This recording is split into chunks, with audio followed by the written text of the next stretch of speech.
My name is Brielle Carter, and I never thought a joke from my own brother would almost end my life. I wish I could say it was a surprise, but the truth is, my brother had been trying to break me my entire life. He just finally got close to succeeding. One minute, I was walking past the top of the stairs at our parents' house, the familiar scent of my mum's lemon cleaner in the air. The next, his hand shoved me, hard. There was no anger in the push, no rage. There was just laughter. The same casual, cruel laughter I'd heard 1,000 times before. My head hit the thick oak railing with a sound that wasn't just a noise. It was a feeling. A deep, hollow crack that seemed to echo inside my skull. My body followed, tumbling down the carpeted steps like a doll thrown by a careless child. My world went from the warm, yellow light of the hallway to a splintering, chaotic darkness. And then, it went black. Before we dive in, make sure to like this video, subscribe to the channel, and drop a comment below telling me, where in the world are you watching from? When I woke up, the first thing I noticed was the relentless, rhythmic beeping of a machine next to my ear. The second was the sterile, chemical smell of a hospital. My head pounded with a pain so immense it felt like a physical presence in the room. A brace was tight around my neck, holding me completely still. But the worst part, the part that made the cold dread seep into my veins, was the look on the doctor's face when he walked in with a clipboard. He looked at me with a kind of pity that had nothing to do with the fall down the stairs. He looked at me like my life had just been split into two distinct parts, the time before and the time after. He cleared his throat. "Brielle," he began, his voice low and steady. "The MRI showed us something we weren't expecting. The fall. It might have been a good thing you came in." He paused, and in that silence I knew. I knew the shove, the fall, and the pain were just the beginning. The MRI had found something much bigger and far more dangerous than a concussion. Growing up, our house was a stage, and my older brother, Mason, was the star. I was just part of the scenery, something for him to use as a prop. He had a cruel streak, a darkness that he hid behind a charming smile that fooled everyone but me. When I was 6, he took my favorite doll, a porcelain girl named Lily with soft brown curls, and snapped her head off in front of me. He twisted it until the porcelain neck cracked and shattered. I screamed, hot tears streaming down my face. My mom came running in, took one look at the scene, and let out a tired sigh. She scooped him into a hug. "Oh, Mason," she said, laughing it off. "Boys will be boys." He didn't mean it, Brielle. He did mean it. I saw it in his eyes. He watched me cry with a look of deep, satisfied curiosity. When I was 12, I got a new bike for my birthday. It was bright blue, my favorite color, with a white basket on the front. I loved it more than anything. A week later, Mason dared me to ride it down the steep hill at the end of our street. "I'll time you," he said, dangling a stopwatch. "Bet you can't beat my record." I wanted so badly to impress him, to finally be the cool younger sister, so I did it. I pedaled as fast as I could, the wind whipping through my hair. Halfway down, the front wheel started to wobble violently. I squeezed the brakes, but nothing happened. He had loosened them. The bike jackknifed, throwing me over the handlebars and onto the gravel. I came home with bloody knees, a sprained wrist, and torn jeans, dragging my broken bike behind me. My dad took one look at me and his face hardened. "What did you do?" he asked, his voice full of disappointment. When I tried to explain that Mason had done something to the brakes, my dad cut me off. "Don't blame your brother for your own carelessness, Brielle. You need to be less sensitive." Too sensitive. That was their favorite phrase for me. It was the excuse they used for everything. When Mason, accidentally, tripped me in front of my friends, I was too sensitive for being embarrassed. When he told my crush a made-up, humiliating story about me, I was too sensitive for crying about it. When he'd lock me in the basement pantry for fun, the sound of his footsteps, walking away as I banged on the door, I was too sensitive for being scared of the dark. Over the years, I learned to survive. I made myself smaller, quieter. I learned that keeping the peace meant swallowing my pain, my anger, my fear. It meant letting Mason win, every single time. Because in my family, peace was more important than I was. My role was to absorb the blows, both physical and emotional, so that the perfect family picture would never be disturbed. I became a ghost in my own home, careful not to make a sound, careful not to take up too much space, hoping that if I was invisible enough, he would finally leave me alone. The invitation for family dinner felt less like a request and more like a summons. I was 24, living in a small apartment an hour away, finally building a life for myself where I wasn't just Mason's little sister. But the pull of family obligation was strong, a thick rope tied around my waist that they could tug whenever they wanted. I drove to their house that Saturday with a familiar sense of dread in the pit of my stomach. The moment I walked in, the performance began. Mason was holding court in the living room, a glass of expensive whiskey in his hand. And then my boss pulled me aside, he was saying, his voice booming with self-importance, and told me the promotion was mine. Senior vice president, comes with a nice corner office and a brand new company car. "Oh, Mason, that's wonderful," my mother gushed, beaming at him as if he had just cured a disease. My dad clapped him on the shoulder. "That's my boy. Knew you had it in you. We're so proud of all your hard work." They both looked at me, their smiles expectant. "Isn't that amazing, Brielle?" Mom asked. "Congratulations, Mason," I said, my voice flat. I kept my eyes on the floor. I knew what they wanted. They wanted me to gush, to praise him, to play my part as the adoring little sister. I just didn't have it in me anymore. Dinner was more of the same. Mason bragged about his investments, his trips, his perfect life. He made little jabs at me, the way he always did. "How's that little graphic design thing going, Brielle?" he asked, a smirk playing on his lips. "Still drawing cartoons for a living?" "It's going well," I said quietly, pushing a green bean around my plate. "You know, my company is looking for a new marketing lead. It's a real job. Maybe you should apply, though it's probably out of your league," he added, winking at our dad. My dad chuckled. "She's happy with her hobbies, son." My work wasn't a hobby. It was my career. I was talented, and I was building a client base from scratch. But in their eyes, his 6-figure salary was a success, and my freelance career was a cute little pastime. I didn't defend myself. I didn't argue. I just sat there, silent, letting their words wash over me. I had learned long ago that fighting back only made it worse. It gave Mason the reaction he craved. My silence seemed to bother him more than any argument could have.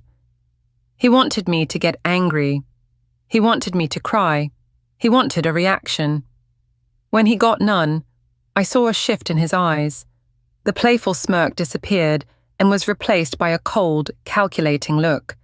It was the look he got right before he did something he knew was wrong. He had a new plan. After dinner, as we were clearing the plates, I mentioned I was cold and was going to get my coat from the guest room upstairs. "I'll be right back," I said, heading for the hallway.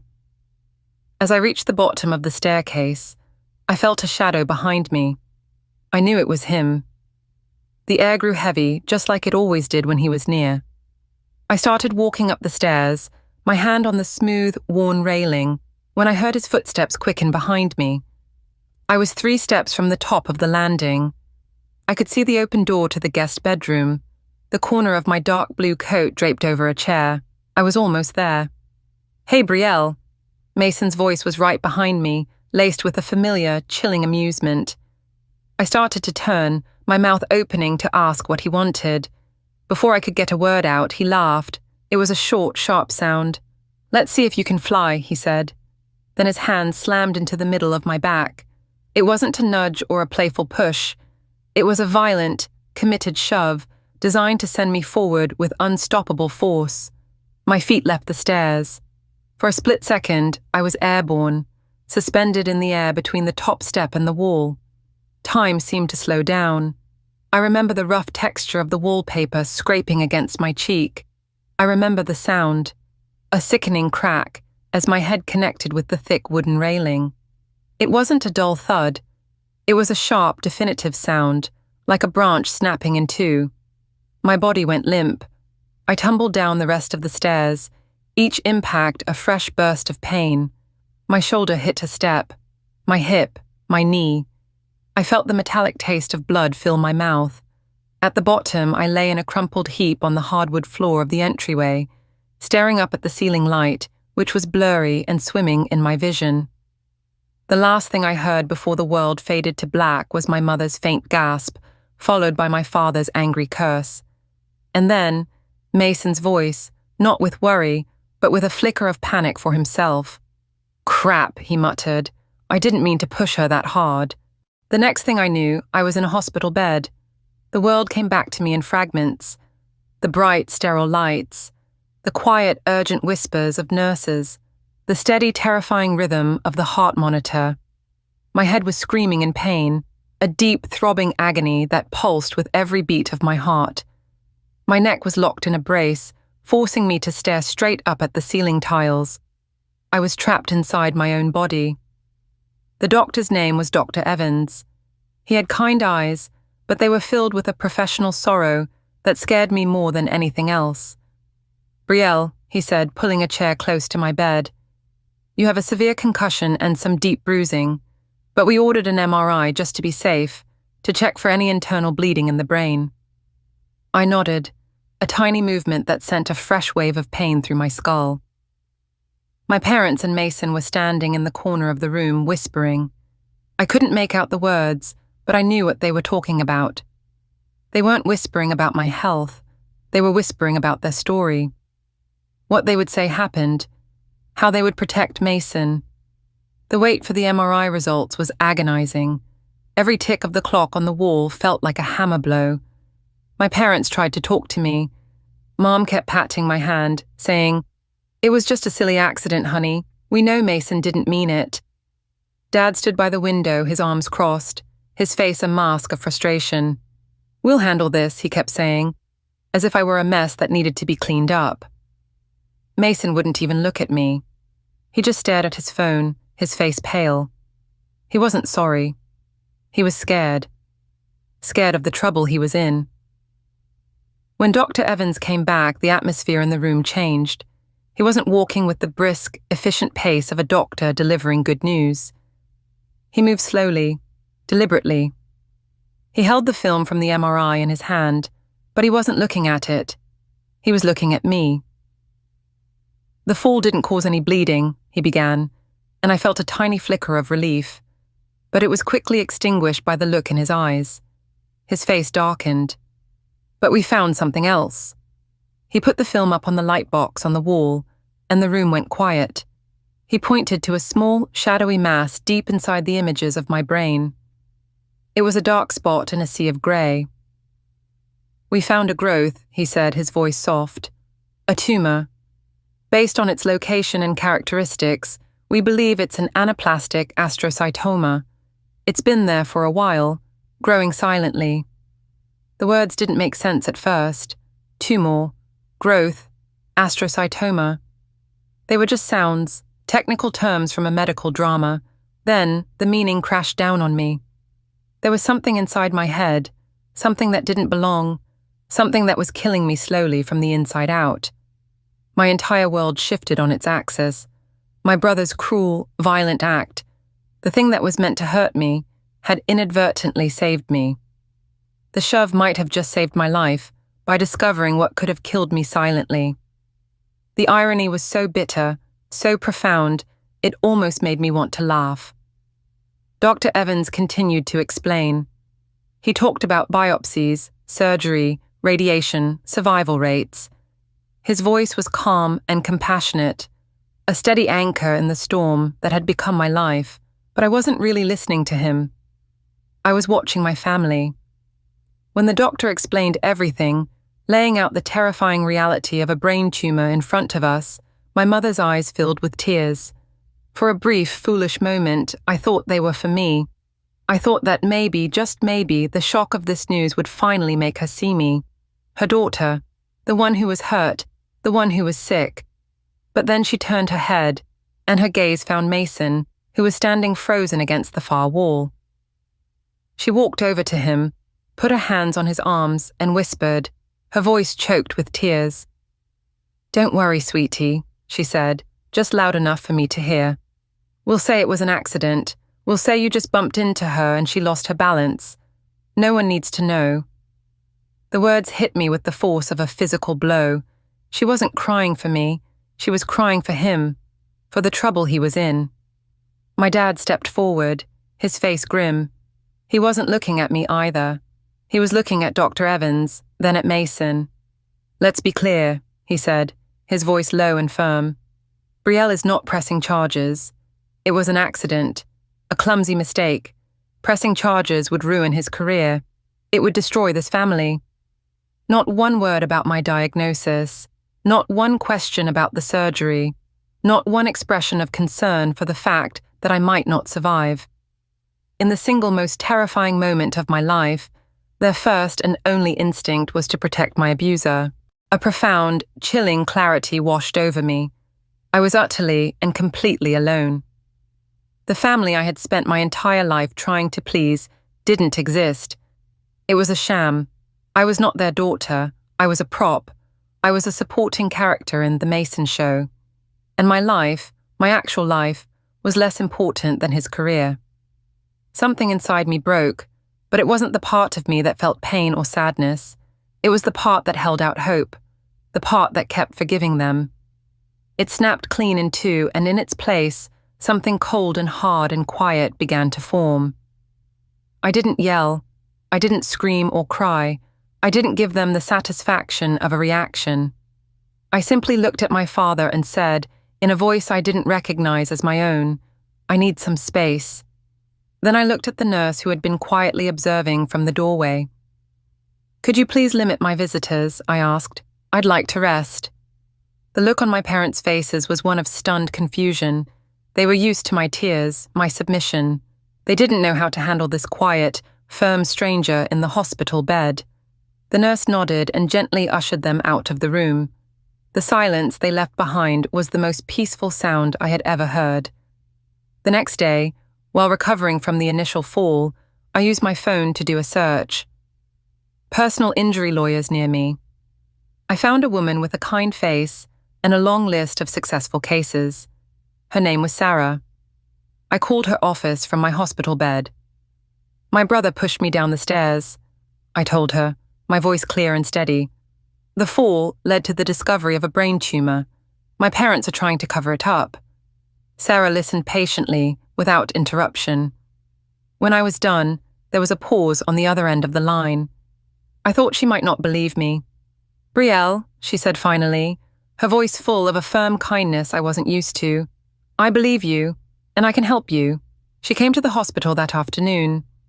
I sat there, in my gown and neck brace, and told her everything. I told her about the broken doll, the sabotaged bike, the years of small cruelties and physical harassment that my parents had dismissed as boys being boys. For the first time, someone listened and validated my experience. She didn't tell me I was too sensitive. She told me I was a victim of abuse. Over the next few weeks, as I prepared for the surgery, we worked. We gathered the hospital records that documented the assault. We found old-school nurse reports from my childhood, detailing injuries that were always explained away as me being clumsy.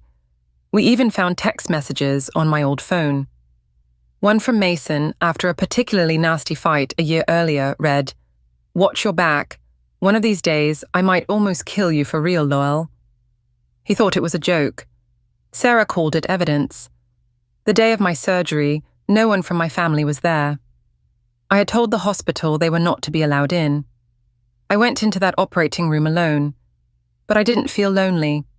I felt a sense of purpose. I was no longer just trying to survive a tumor. I was fighting for my life in every possible way. 2 months later, I was different. The surgery was successful. The surgeons had managed to remove the entire tumor. I had a long, thin scar hidden behind my hairline, a permanent reminder of what I had survived. I was physically weaker, still tired easily, but mentally, I had never felt stronger. The fear was gone, replaced by a cold, hard resolve. I found out through a cousin that my parents were throwing a welcome home brunch for me. It wasn't for me, of course. It was for them. A performance for their friends and extended family to show that everything was fine, that we were all one big happy family again. They assumed that after surviving brain surgery, I would have gotten over the little incident on the stairs. They assumed I would fall back into line. I decided to go. I walked into my parents' house for the first time since the fall.